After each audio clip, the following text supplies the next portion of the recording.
আসসালামু আলাইকুম। আপোনালোকৰ খবৰ কেনেকুৱা? আশা কৰিছোঁ আপোনালোকে ভালে আছে। আপোনালোকৰ দুৱা ভকতত ময়ে ভালে আছোঁ আৰু এইফালে মোৰ টাৰ্কি চৰাইবোৰে ভালে আছে। আজি মই কি বিষয়ে ক'ব বিচাৰিছোঁ আপোনালোকে নিশ্চয় থাম্বনেইল দেখি গমেই পাইছে। আজি মই ক'ব বিচাৰিছোঁ তিনিদিন নহয়, ধৰি লওক 4-5 দিনমান হ'ল কাৰেণ্ট নাই। কাৰেণ্ট আহে গুচি যা। এদিন আপোনাৰ প্ৰায় 8 ঘণ্টামান কাৰেণ্ট নাছিল। মই ভাবিছিলোঁ ইনকিউবেটৰৰ কণীবোৰ বেয়া হৈ যাব আৰু পোৱালিবোৰ মৰি যাব ভিতৰত, কিন্তু ওপৰৱালাৰ কৃপাত কিছুমান পোৱালি মৰিছে আৰু কিছুমান পোৱালি এতিয়া ওলাইছে। সেই পোৱালিবোৰ মই এতিয়া ইনকিউবেটৰৰ পৰা বাহিৰ কৰি ওলাই লৈ আহোঁ আৰু আপোনালোকে পোৱালিবোৰ চাই মাশাআল্লাহ বুলি ক'ব, নহ'লে মাশাআল্লাহ বুলি যদি নকয় তেনেহ'লে পোৱালিবোৰত বদনজৰ লাগি যায়।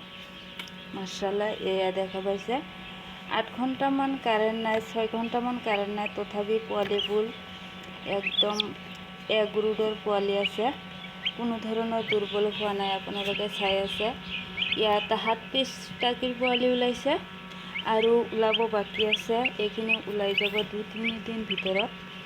তো যিয়ে নহওক আপোনালোকৰ যদি কাৰোবাৰ টাৰ্কিৰ পোৱালি বা চিল্কিৰ পোৱালি লাগে মোৰ লগত যোগাযোগ কৰিব পাৰিব। আৰু ইয়াত দেখা পাইছে বহুতো কণী দিয়া আছে আৰু আজি মই এই টাৰ্কিৰ পোৱালিবোৰ ওলাই বৰ্ডিঙত ৰখাৰ পিছত আকৌ মই টাৰ্কিৰ কণী সোমাই দিম আৰু এতিয়া মই এই পোৱালিবোৰ বৰ্ডিঙত ৰাখোঁ, তাৰপিছত মই বাকী কথা পাতিম।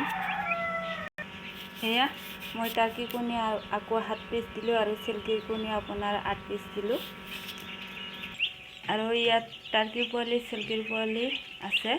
যদি আপোনালোকৰ কাৰোবাৰ লাগে সোনকালে যোগাযোগ কৰিব আৰু মোৰ যোগাযোগ নাম্বাৰটো হৈছে 6002096712। এইটো নম্বৰত যোগাযোগ কৰিলে আপোনালোকে পোৱালি পাই যাব। আৰু ইয়াত বতা চৰাইৰ পোৱালি আছে, 26 পিচ বতা চৰাইৰ পোৱালি আছে।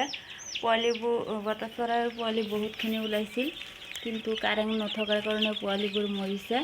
সেইকাৰণে এতিয়া বৰ্তমান 26 পিচ আছে। যদি কাৰোবাৰ লাগে যোগাযোগ কৰিব পাৰে। আৰু মোৰ ভিডিঅ'টো যদি ভাল লাগে লাইক কৰিব, শ্বেয়াৰ কৰিব, ছাবস্ক্ৰাইব কৰিব আৰু কমেণ্ট কৰিব। দেখা হ'ব আকৌ পৰৱৰ্তী ভিডিঅ'ত। খুদা হাফিজ।